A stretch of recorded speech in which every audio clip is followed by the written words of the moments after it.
Growing up, my mom would always tell me that I could be anyone that I wanted to be and that I could do anything that I wanted to do. But she would always ask me, but have you thought about being an engineer, doctor, or a lawyer? They make really good money. Hi everyone, welcome back to Dear Younger Me, which is a YouTube channel dedicated to giving advice to my younger self in hopes of helping people who might be going through or have gone through similar experiences that I've gone through. Today I'm going to be talking about what it was like growing up with a whole lot of Chinese family pressures and how that's impacted my mental well-being. Specifically, what my mom and my family wanted me to do professionally. I know this month is Asian American and Pacific Islander Heritage Month, so I just thought that it would be really fitting to talk about all the ups and all the downs and everything in between with our culture.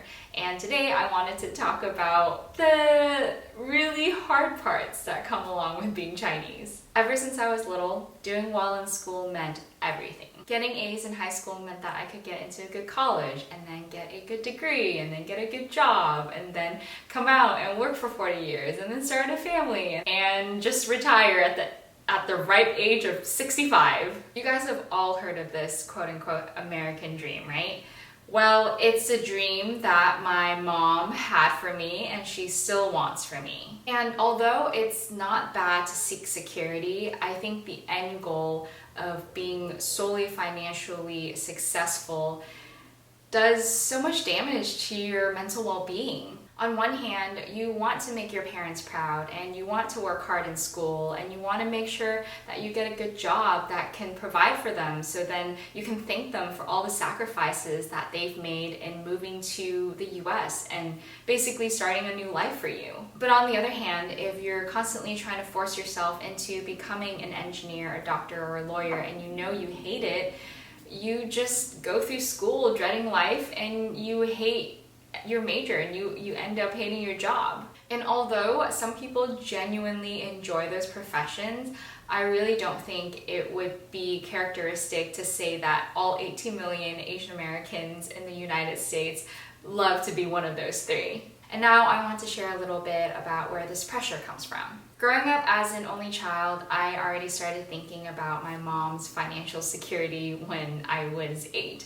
I grew up in a single parent household and I also don't have any siblings to fall back on them. So I was constantly aware that when I grew up, I was probably going to be the only person responsible for taking care of my mom. So I had no other choice but to study for hours in high school and in college, to take all of the AP classes and to just be involved in as many extracurricular activities as I could in high school and in college. Although my mom wasn't a tiger mom, I felt like there is this unspoken pressure that I needed to do well in every single thing that I did. And maybe it's pressure that I put on myself without even realizing it. But in Chinese culture, I feel like you're constantly in an environment where your parents brag about how well your cousins are doing and how much money they're making.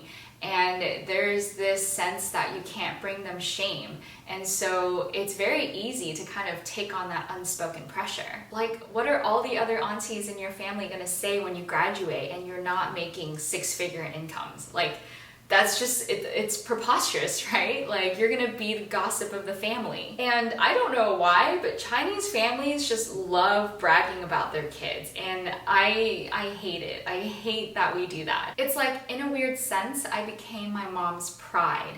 And it's like I was her trophy. And if I did something well, then she could brag about me to all of her friends. And then it's like, if I fail to do those things, then there kind of goes her pride and worth as a mother. Let me tell you how unhealthy this is, because it made me feel like an object. It made me feel like I was a thing that can be molded and transformed to do the things that other people wanted me to do, and not a person with feelings and emotions and insecurities. And subconsciously, it created this thought pattern that if I wasn't doing something worthwhile, then I was no longer useful, because I was no longer fulfilling like my family's ideas of me being like the perfect Asian American kid. And also because I was no longer serving my purpose of being a trophy. And I feel like I can't even blame my mom because that's the upbringing that she had.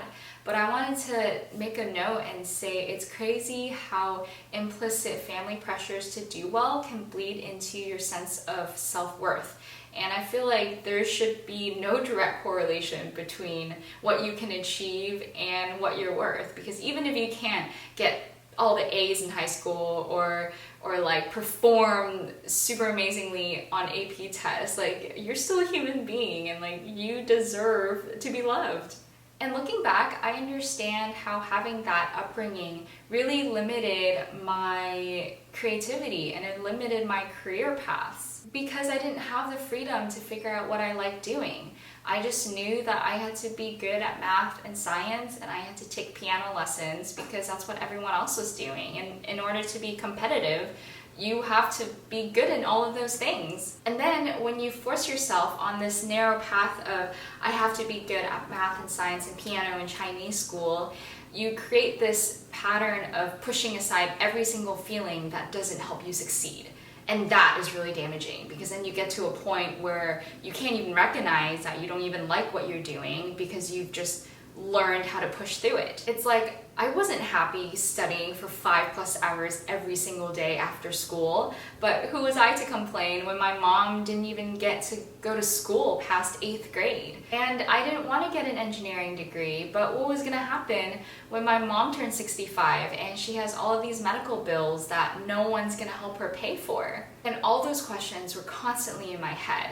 So when I thought about quitting engineering, I just couldn't. I had to force myself back into it and I had to push myself through school even though I dreaded it because the outcome of me not getting an engineering degree would be my mom, in my mind, like being homeless and like not having like shelter or food and like nobody being able to pay for her medical bills. And this forcing myself to push through created a lot of anxiety and suppressed depression that I didn't even realize that I had because like one, you don't talk about feelings at all in Chinese households, and two, you just get used to things being hard and you accept it and you just push through, which is not healthy. Everything that I did felt like an obligation and a burden, and I didn't even realize that they were burdens until I started getting counseling my junior year of college. And let me tell you, if you're doing things solely because you feel like you have to, it's very easy to get depressed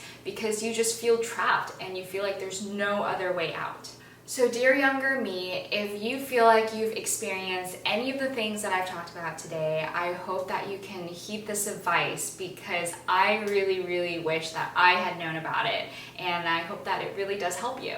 Number one, you're not wasting your family's sacrifices if you're not making a 6-figure income. Your parents made those sacrifices for you so that you can have a better future. And the fact that you're doing better than they already were, like that's already a huge win. If you're in college, that's already a huge win. Or even if you're not in college and you're enjoying your life and you're still taking care of your parents, like it's a huge win that you guys get to be a family. Yes, be grateful for everything that they've done for you, but ask yourself, is there another way for you to show gratitude without you living the life that they've envisioned for you? Like, I think just so much has changed in terms of opportunities and like ways to make money, even within the past like 10 years because of the internet. And so the life that your parents have for you in order for you to be successful might not even lead to a life where you're necessarily like financially successful. Can it be you saving money and then taking them to vacation every once in a while, or taking them out to a nice restaurant, or helping them pay part of their medical bills? Does it have to be you living the American dream and you driving a fancy car so that your parents can brag about you? Don't guilt yourself into living this dream that your parents have created for you, because you're going to end up hating it if that's not the dream that you want for yourself. And I get it. I get that you constantly want to make your parents proud because there's that Chinese culture, but then American culture is very individualistic and you want to chase your own dreams and you want to do the things that make you happy.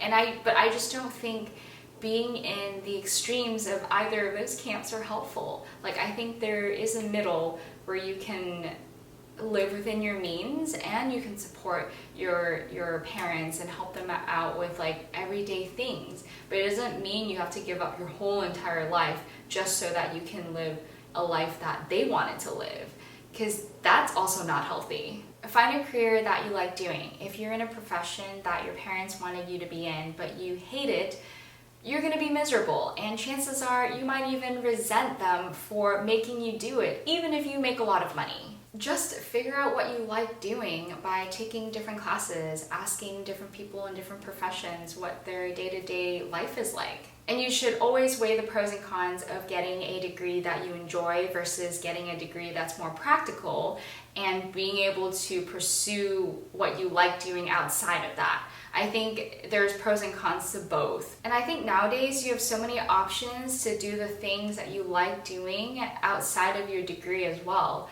So if you want to get more of a technical degree because you want to make your parents proud, like, go ahead and do that, and then just try to find what are the other ways that you can do the things that you like doing on the side. Or you can switch it the other way around, where you study something that you really like studying and then try to make money on the side as like side hustles. I just know that in the long run you'll be a lot happier doing the things that you like doing, and then you'll have more time to make money in other areas that might not even be related to what you studied. Number 3, it's not an all or nothing deal when it comes to income.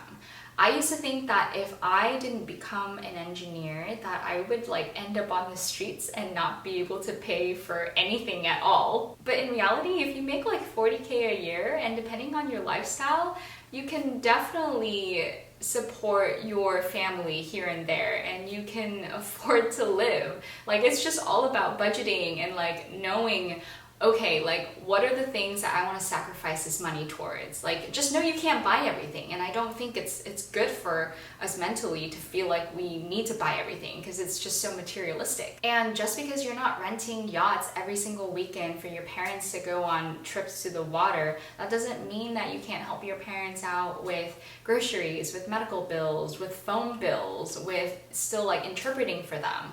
Like, it doesn't have to be one or the other. It's not, if you don't make 100K a year, then you're gonna make 0K a year. Like, there's those two extremes exist, but they're not realistic. And number 4, every single time you feel sadness or grief or anger, any type of emotion, write those emotions down and then let yourself feel it.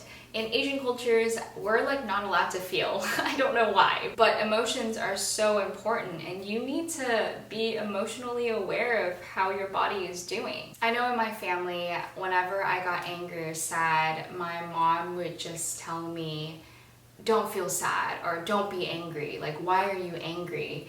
And subconsciously, I think what that did was it just invalidated my feelings, and it just made me like, it like prevented me from feeling so many things that I think now looking back I had the right to feel. And I think when you allow yourself to feel these things and write down what exactly happened, you'll be able to pinpoint, oh, that event or that saying triggered me into feeling a certain way, and here are ways that I can live and set up boundaries so that I won't be triggered to feel angry anymore.